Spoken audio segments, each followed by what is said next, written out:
guys, welcome back to my channel. So this is August 26th and this is our 7th day in Valencia, and today we will visit Oceanographic. It's Frederick who booked the ticket online, and per person it costs 40 euro just to enter Oceanographic.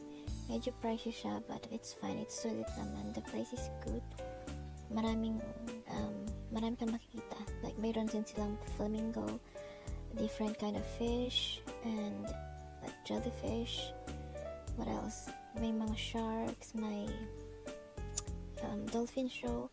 Yung dolphin show yung pinaka-favorite ko, and this cute little seal here. Seal ba to or sea lion? I don't know. I'm not really sure. Hindi ko pinasa yung nakalagay na tag there, pero tingnan nyo naman ang cute nila. Palangoy lang, masarap ng buhay ng mga yan. Gusto nyo yun. And these are the jellyfish. Iba-iba yan, marami silang klase. Like each aquarium is iba-ibang kind of jellyfish, at may mga like small tags na nakalagay doon kung ano yung mga pangalan nila, ano yung kung gaano sila ka-dangerous and everything. And here, I think ito hindi ko alam kung ito yung sinasabi ni Frederick na dangerous or this one, kasi meron silang mga parang mahabang, ayan, kung nakikita yung galamay, and they are really like poisonous. So yan, diba ang kikit ng mga jellyfish pero dangerous nila. And I took a selfie, of course. Hindi mawawala ang selfie namin ni uncle nyo. And yan, may naglakad-lakad kami, and we saw this cute little turtle here. Turtle yun. Lahat na lang nakikita ko na ganyan is turtle ang tawag ko, pero you know, may mga iba-iba silang names, pero hindi naman ako familiar doon. So yan.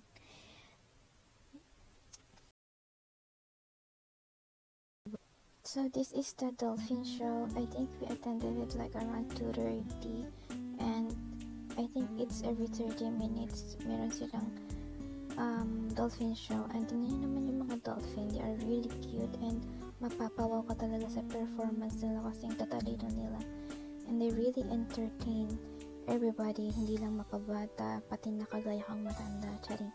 But they're really good. Yung mga trainers, they're very like matatalino din, kasi tingnan nyo naman, napapasunod nila yung mga dolphins na yan. Hindi ko alam kung anong orasyon ang ginagawa nila para mapasunod nila yung mga dolphin na yan, but they are really good.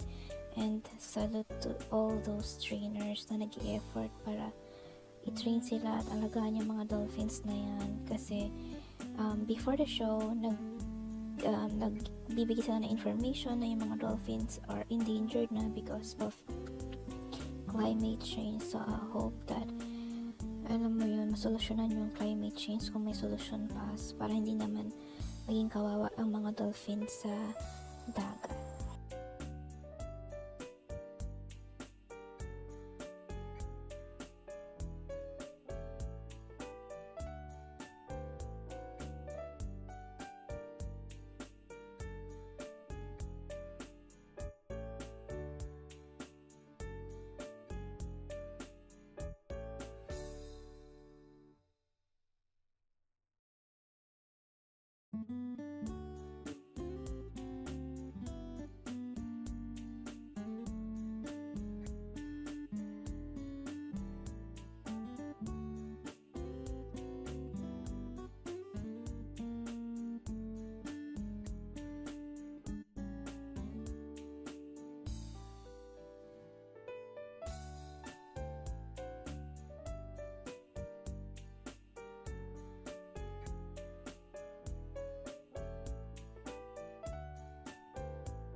Ang gusto palang makita ni Frederick sa oceanographic ay yung shark. Meron siyang sinasabing klase ng shark na gusto niya makita pero hindi namin nakita kasi hindi rin naman namin alam kung saan ba talaga siya pwedeng makita. So we ended up seeing this iba-ibang turtle guys. Ang lalaki nila, as in super lalaki, ang sarap nilang buhatin pero bawal nga. And then yan, seal na yan, tingnan nyo naman, ang taba niya, ang laki-laki niya guys, and ang cute-cute niya. Ayan. And after that, bus na kami and pumunta kami ng Mercadona to get some snacks at doon na lang kami sa park nagtambay at kumain ng bread. Bumili ako ng bread tsaka pineapple and some cappuccino, iced cappuccino. So ayun na kami ng uncle niya, very sweet. At ayun nyo naman, diba? Simpleng date sa park. And after that, dinner na yan. And we decided to go for tapas. And si uncle nyo ang naghanap ng tapas place. And it's really good. Ito lang yung isa sa mga dish na picturean ko. Pero we tried different things. Yun lang, bye-bye!